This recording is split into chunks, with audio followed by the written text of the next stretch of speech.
Kembali lagi guys di channel kesayangan kalian, dimana kita bakalan bahas sejarah yang tidak pernah disampaikan di kelas. Ya, jangan lupa sebelum mulai like dan subscribe dulu channel ini biar saya semakin semangat. Sesuai thumbnailnya, kita akan membahas kali ini tentang bendera merah putih. Katanya itu bendera merah putih adalah pemberian dari tukang soto pada masa penjajahan Jepang guys. Bener apa salah ini? Ya, atau ini hanya sebatas hoax saja? Ya, sebelum mulai kita disclaimer dulu, ini adalah salah satu kumpulan dari literasi yang beberapa saya baca tentang bendera merah putih yang pertama kali guys, karena banyak yang berbeda di medsos itu justru berbeda.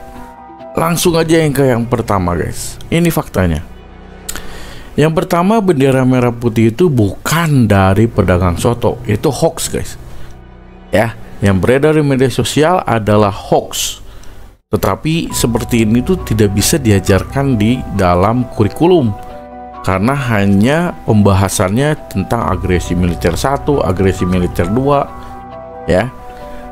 Tetapi dari pembesar Jepang yang mengepalai gudang di daerah pintu air depan bioskop Capitol Jakarta Barat, ya. Lalu kain tersebut dikasihkan atau diberikan kepada Fatmawati lewat Chairul Basri, ya. Jadi sebenarnya bukan dari pedagang soto. Yang betul itu adalah dari seorang perwira atau angkatan dari Jepang yang namanya Hitoshi Shimizu. Dia adalah simpatisan yang sangat aware, ya, sangat care dengan kondisi Indonesia. Kemudian dia juga bingung karena kain yang tersedia itu adalah kayak karung goni saat itu, ya, karena keadaannya genting dan memaksa. Akhirnya Shimizu berputar otak membantu Chairul Basri, ya. Melewati Chairul Basri, justru Hitoshi memberikan. Ini adalah gambar dari Hitoshi Shimizu, orang Jepang yang tergabung dengan gerakan 3A. Oke. Yang kedua nih guys, jadi Ibu Fatmawati itu tidak menjahit pada H-1 17 Agustus atau 16 Agustus H-1-nya.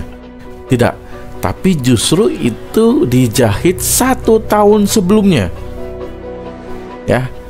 Jadi setelah sudah dirancangkan, sudah melewati masa-masa perjuangan tersebut, justru bendera merah putih itu dijahit pada Oktober 1944. Jadi sebelum melahirkan Guntur Soekarno Putra, yaitu putra sulung dari Soekarno dan Fatmawati, ya.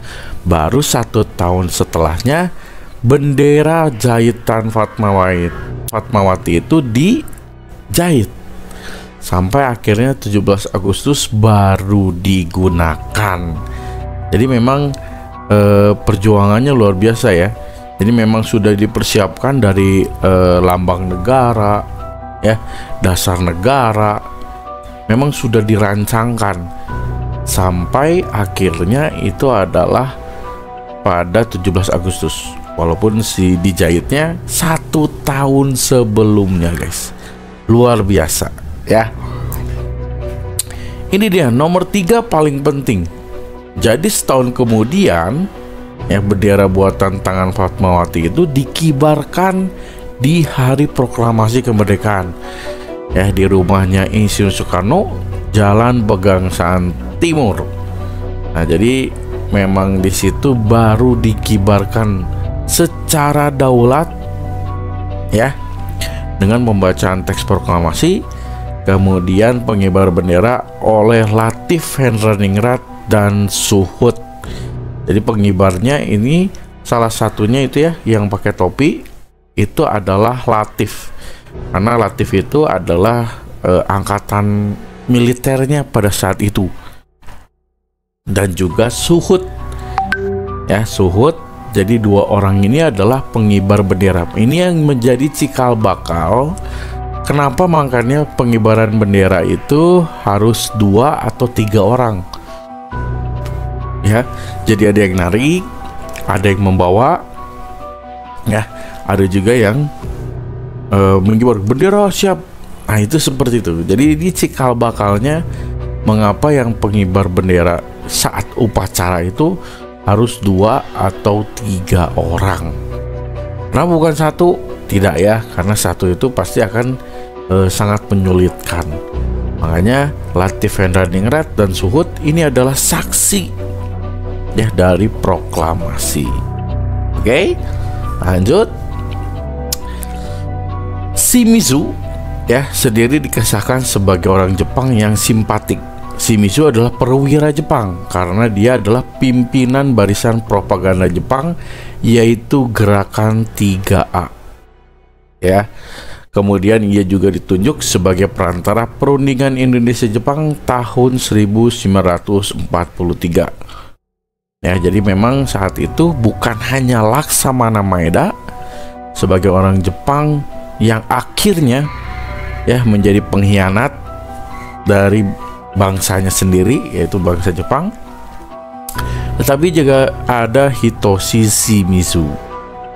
Ya, jadi orang-orang nggak 100% itu sangat penjajah atau menjajah Jepang. Justru ada yang simpatik dan juga mendengar kisah-kisahnya justru merasa ini adalah bangsa yang harus diselamatkan, gitu ya. Kemudian yang terakhir adalah usai kemerdekaan, Shimizu itu balik ke negaranya. Ya, dari 45 sampai 1978 akhirnya dijemput kembali oleh Soeharto. Jadi Soeharto itu sampai bilang begini, lama saya tidak bertemu dengan Shimizu, sampai akhirnya Hairil Basri itu mengeluarkan buku ya, sampai akhirnya dia diberikan tanda jasa oleh Soeharto sebagai orang yang dulunya berkontribusi dengan Jepang, antara Indonesia dengan Jepang. Ya, dia balik ke Tokyo dan bertahun-tahun meninggalkan Indonesia. Ya, jadi tahun 1978 Shimizu diundang kembali ke Indonesia. Oke, conclusionnya guys. Jadi bendera yang aslinya itu sudah ada di museum. Ya, kalau yang beredar di media sosial itu adalah yang buatan Cirebon, yang ditarik kemudian bolong-bolong, gitu ya. Jadi bukan dari potongan penjual soto, tapi dibuat dengan perjuangan dan semangat yang kuat. Ini adalah gambar ketika Fatmawati sedang menjahit bendera Sang Saka Merah Putih. Jadi perlu kita ketahui ya, yang seperti gini itu harus diketahui kita bersama, gitu ya. Jangan termakan oleh hoax yang aneh-aneh, gitu ya. Sekian video kali ini pembahasan tentang bendera Sang Saka Merah Putih. Ya, nantikan video selanjutnya kita bakal bahas apa. Tapi jangan lupa like dan subscribe. Sampai ketemu di video selanjutnya. Bye bye.